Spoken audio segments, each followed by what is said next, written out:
जो सरकार की मंशा है इस कृषि कानून के तहत वो केवल और केवल व्यापारियों को बढ़ाने की है, किसानों को लूटना। नमस्कार। ड्यूटी तक की टीम आज पहुंची है बागपत में। आइए बात करते हैं 2022 के चुनाव के लिए कुछ लोगों से, स्थानीय लोगों से, उनकी क्या राय है।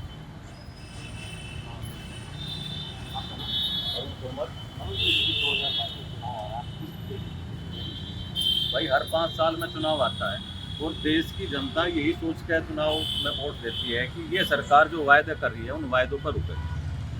जो है भारतीय जनता पार्टी की सरकार उत्तर प्रदेश में 4.5 साल पहले बनी, इसने भी ऐसे ही वायदे किए थे। ये क्षेत्र गन्ना बहुल क्षेत्र है, इसमें गन्ने के भुगतान का बड़ा मुद्दा उठाया था, जिसमें देश के प्रधानमंत्री ने भी ये कहा था कि एक ऐसा फंड बनाया जाएगा जिस फंड में चौधरी चरण सिंह गन्ना फंड के नाम से उसका नाम रखा है और रोज में दिन भुगतान कराया जाए। आज सरकार फर्जी आंकड़ों के आधार पर रोज अखबार में एड छाप रही कि 1400 करोड़ का भुगतान हमने कर दिया, 14,000 करोड़ का। आज अगर मैं बागपत जनपद की बात करूं तो 12 से 15 करोड़ का भुगतान केवल बागपत की जनता का बकाया है। अगर इतना बड़ा भुगतान सरकार ने कर दिया तो फिर ये भुगतान बकाया क्यों? अभी सरकार एक आंकड़ा और दे रही है कि हमने सबसे ज्यादा गन्ने उसकी गेहूं की खरीद करी। रामपुर का एक अभी नया मामला खुला, 200 किसान फर्जी जो व्यापारी है वे बना दिए, उनके रजिस्ट्रेशन करा दिए। उन्होंने 1400 के भाव में गेहूं खरीदा बिहार से और यहाँ 1900 के भाव में वो बिका हुआ दिखाया, और उसके बीच का जो गालमेल है वो सरकार के नुमाइंदे और वे व्यापारी मिलकर कर रहे हैं। जो सरकार की मंशा है इस कृषि कानून के तहत वो केवल और केवल व्यापारियों को बढ़ाने की है, किसानों को लूटने की।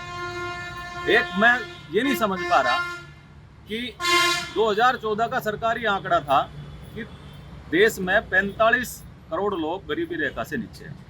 आज सरकार अपनी उपलब्धि, अपनी पीठ अपने आप ही थपथपा रही, 80 करोड़ को हम अनाज बांट रहे। तो गरीब अमीरी रेखा से ऊपर के 35 करोड़ लोग गरीबी रेखा से नीचे सरकार ने पहुंचा दी, और इसे वो कहती है कि हमने विकास कर दिया। मुद्दे युवाओं का है, बेरोजगारी आज चरम पे है। फार्म भरे जाते हैं 5 लाख, वैकेंसी बताते हैं 10,000 और भर्ती फिर होता नहीं, वो कोर्ट में चले जाए। जो वे युवा जोड़ जाड़ के 5 से 4 रुपये रखे, फार्मों की फीस रख दी 1,000 2,000 रुपये। हर डिपार्टमेंट में आज ये चल रहा है। पुलिस है, पुलिस को भी कह दिया अपनी तनख्वाह काट दी तो टारगेट है तारे चलान करिए। चलान के टारगेट पूरे होते हुए तो फिर जनता बिल्कुल ठीक चले सड़क पर। जब तक टारगेट नहीं होते जब तक जनता बहुत गलत चल रही है। तो सब टारगेट का खेल चल रहा है, व्यापार सरकार कर रही है। इस सरकार से जो उम्मीदें थी उस पर 1% भी यह सरकार खरी नहीं उतरी। आगे के मुद्दे 2022 के मुद्दे बेरोजगारी है, सबसे बड़ा मुद्दा भ्रष्टाचार है। भ्रष्टाचार को मिटाने के लिए सरकार आई थी और भ्रष्टाचार चरम सीमा पे। यह सरकार कहती थी कि हम इंस्पेक्टर राज खत्म करेंगे, इसने पूर्णतः लागू कर दिया इंस्पेक्टर राज। 2022 तक इन्होंने कहा था किसान की आय डबल कर देंगे, किसान की आय भी इन्होंने घटा। जो 2014 में 2017 में जब ये सरकार आई उसके बाद में अगर आज तक यूपी सरकार का रिकॉर्ड उठा के आप देखो तो निश्चित रूप से 1 बीघे पर 4,000 रुपये की लागत बढ़ गई गन्ने की, चाहे वो डीजल के रूप में, चाहे वो बिजली के रूप में, चाहे वो खाद के रूप में, हर रूप में वो लागत बढ़ गई मजदूरी के रूप में। और गन्ने का एक पैसा इन्होंने नहीं बढ़ाया। तो वो कौन सा फार्मूला इनके पास में है जो 6 महीने में ये उसे काट कर निकाल देंगे और वो बता देंगे। अभी योगी जी का एक स्टेटमेंट आया था कि अगर गन्ने का रेट बढ़ाया जाए तो मिल मालिकों की कमर टूट जाएगी। किसानों को अगर अपनी आमदनी बढ़ानी तो खेत से पैदावार बढ़ावे। तो पैदावार कैसे बढ़ावे? ऐसी कौन से दवाई बीज बना दिया सरकार ने, किस पर रिसर्च कर दिया किससे पैदावार बढ़ जाए? स्वामीनाथन रिपोर्ट लागू करने की इन्होंने 2014 में अपना घोषणा पत्र था, उसमें तो 1.5 गुना आई थी, ये 2 गुना कहने लगे और कर दी खत्म। हठ धर्मिता से सरकार चल रही है, तानाशाही से सरकार चल रही है। सरकार जो कहती है उसे सही समझ रही है, जनता जो कहती है उसे गलत समझ रही है। इस तरह की सरकार केवल व्यापारिक सरकार हो सकती है, देश की लोकतांत्रिक सरकार नहीं हो सकती। एक सड़क बनाई थी यहाँ से इन्होंने, ये आप देख रहे हो, इस सड़क का ये राग कह रहे हैं कि हमने विकास कर दिया। इस सड़क पर रोज पाई जा, रोज टुकड़ी देखी जा। इस सड़क का जैसा निर्माण कर रखा ऐसा इस दुनिया में किसी सड़क का निर्माण नहीं।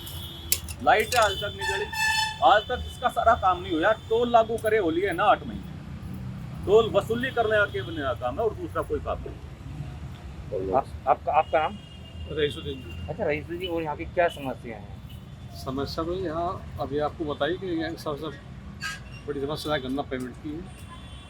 भाई समय पे किसानों का जैसा वादा करा था उन्होंने सरकार ने कि हम और 14 की पेमेंट कराओगे, ऐसा कहीं कुछ नहीं है। ब्याज भी देंगे ऐसे, वो भी झूठ, सब झूठे आंकड़े हैं सरकार के, कोई आंकड़े का सच तो है नहीं।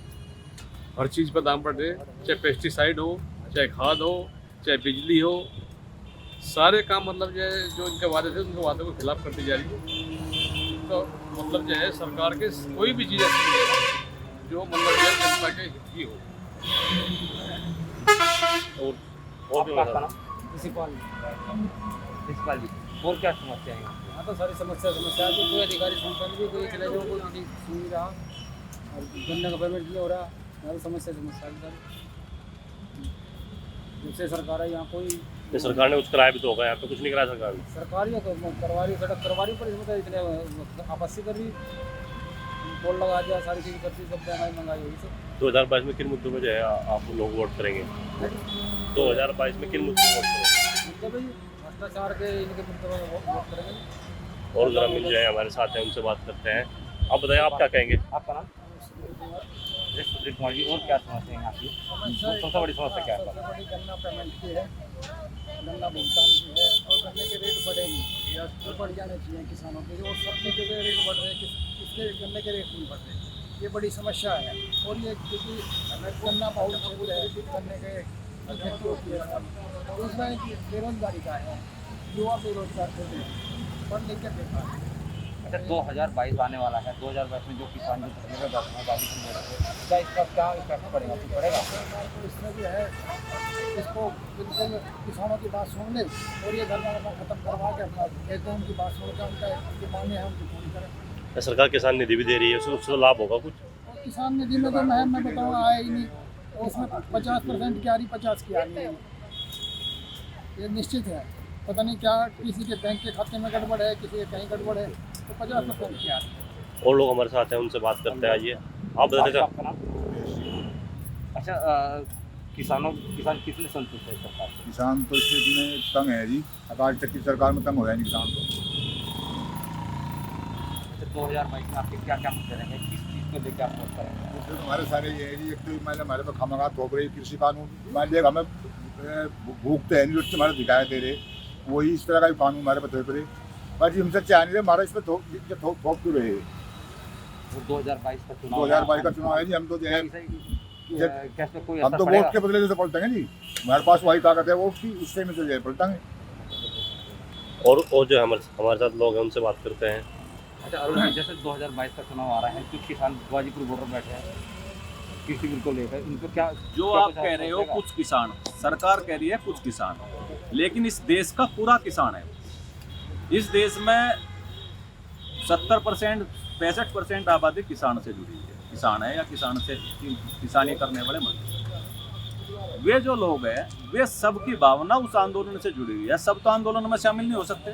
जब जब बीच बीच में ऐसा कोई आह्वान संयुक्त किसान मोर्चा की तरफ से होता है तो भीड़ दिखाकर ये अपने आप को सिद्ध करते हैं कि पूरे देश का किसान इन किसानों के साथ में खड़ा हुआ है। बेरोजगारी ऐसे चरम पे है, खेत क्यार नहीं करेंगे तो रोटी कहाँ से खाएंगे। इस किसान को तो सबकी पूरी 120 करोड़ लोगों की चिंता है, सरकार कोई तो नहीं। सरकार कोई तो केवल उन 4-5 अडानी अंबानी की चिंता, सरकार किसान को चिंता है। सरकार जो है किसान निधि दे रही है, उससे कितना लाभ है? आप रोज घूमते हो, आप भी घर चलाते हो, है ना।